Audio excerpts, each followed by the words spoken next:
Look at you. Looks just like you. I am your father. Hey guys, what's up? KymNonStop here, and I'm about to embark on making watermelon gazpacho for the first time. I had it, I was eating out somewhere in LA and I had it and it was so good. I was like, I can totally make this. I don't make fancy stuff, but I'm pretty sure this is just a matter of putting a bunch of vegetables and watermelon in a blender. So we're gonna test my theory and we're gonna make it in my kitchen, which by the way, I realized I've never invited you guys in this kitchen since I moved to Highland Park. So you wanna see my new, well, not new anymore. I've been here for a minute. My laptop because I need instructions.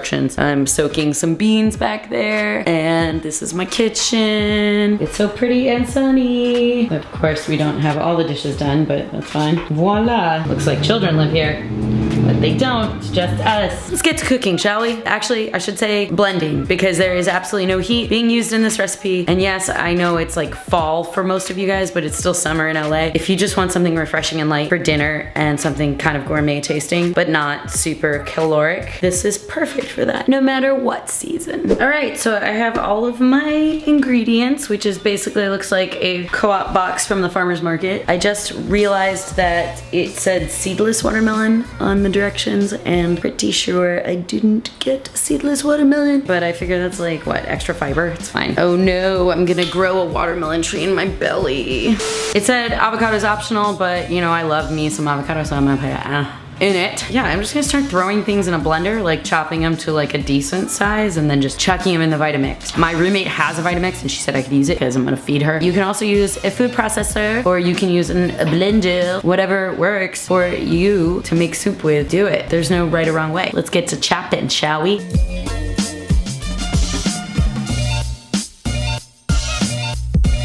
I just remembered that all of this is going in the Vitamix, so why am I even chopping it that finely? I just read the directions for the first time. I only read the ingredient list before. And it says set aside half of the chopped cucumber, tomatoes, red pepper, green onions, which, well, I'm using red onions, so whatever.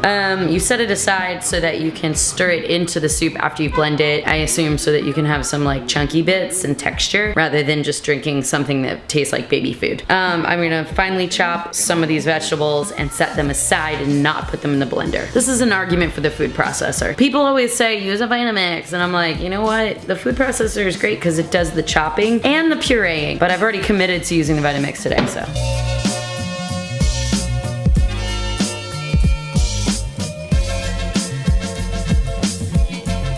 Okay, I've set aside these veggies to put on top of the soup once it's ready. I didn't put the tomatoes in it. They're a little questionably not so ripe, so I think these are gonna taste better when they're blended.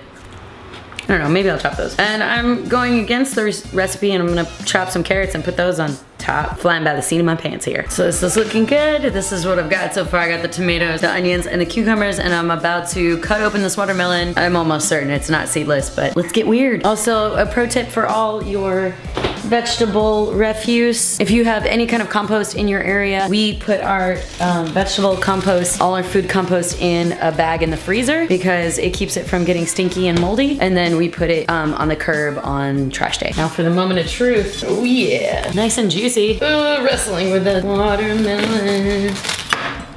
Whoa! Are all watermelons just automatically GMO'd to be seedless these days? Taste test, that is delicious. I don't think it's gonna matter one bit that our tomatoes aren't super ripe because the watermelon is, and it's freaking awesome. This is hard evidence that my cat is indeed the size of a watermelon. Look at you, looks just like you. I am your father. Melon, I am your father.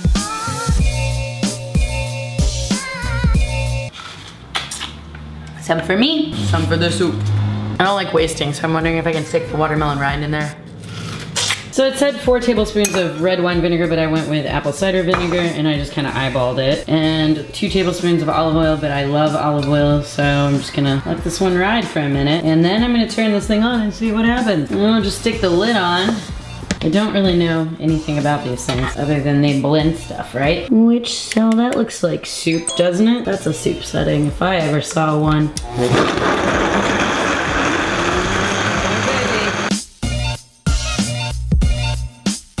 I haven't finished chopping all the watermelon yet, but I needed to make space, and now I got space. So I'm gonna add the garlic and the watermelon and the basil, and then yeah. And the recipe also said 4 cups of watermelon, but I just filled it up until I had no more space. Does that make sense? So I think that's all the watermelon and garlic clove and basil. Blended it all up now for the moment. Wait a minute, I just blended this all up. Why is there still a basil leaf? I really don't know how that happened.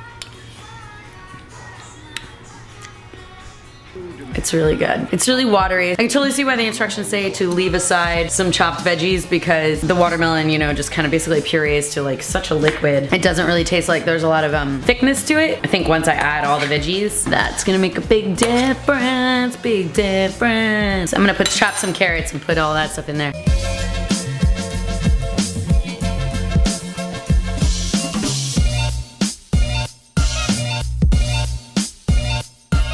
I wanted to put it in a glass bowl so that you guys could see it, but I didn't have a glass bowl in this new apartment that I moved into. So I'm putting it in glass jars, and then I'm gonna add the chopped veggies to it. And I also know from being Italian that gazpacho tastes better when you let it sit and kind of let the flavors marinate. I think I'm gonna put this all in the fridge, in the jars, and I will show you the finished product mañana after I let it sit for a little bit. I put some salt and pepper and pepper flakes in there, spooning the salad chunks into each of the soups. Well, that's beautiful. I feel like a freaking Pinterest queen. All right, are you guys ready to see the finished product? I'm so excited about it. I'm proud. I'm a big girl. I can cook things. So this is the watermelon gazpacho, and I drizzled it with olive oil, sprinkled a little bit of green pepper, onion mixture on top, and then topped it with some cracked ground pepper. I kept it light on the salt because I figured people can salt it to taste, and a little bit of lemon juice really made it taste good. Ignore how messy my kitchen is. And that's the watermelon gazpacho, guys. Go do it. It's so good, y'all. Beauty shots of the gazpacho. It's so good. It's so yummy. I'm left-handed, but I'm feeding myself with my right hand. Uh-oh. Oh my god, so refreshing. Make this at home and you'll have abs like this if you eat watermelon gazpacho all the time. Boom! 2 days of eating watermelon gazpacho gives you abs. That's not true, but it can help. Okay, bye.